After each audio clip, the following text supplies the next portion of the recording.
Now to news which has come in the last hour. The film star Burt Reynolds has died at the age of 82, reportedly from a heart attack in Florida.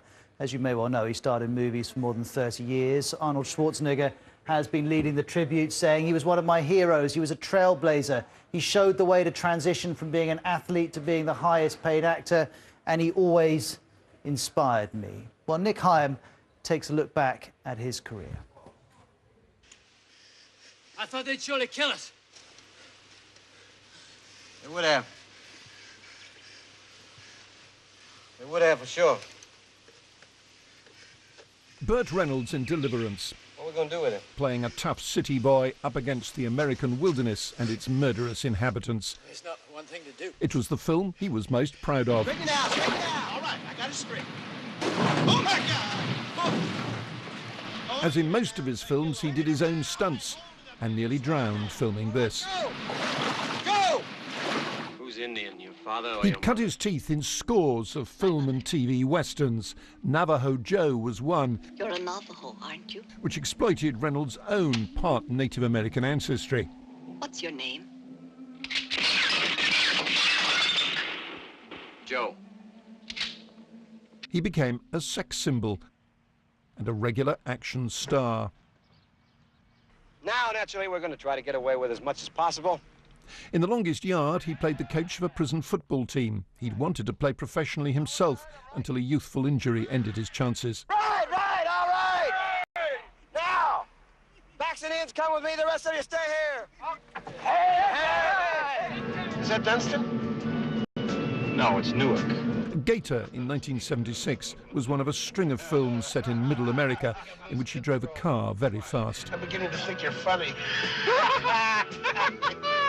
Now, what do you do besides drive fast? Have fun.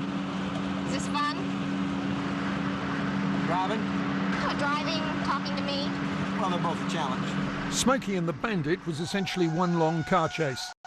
By now, he was America's top box office star. His co-star, Sally Field, was one of his many conquests. You want us to pull over and be blessed by a black priest in a red Ferrari. Couldn't hurt.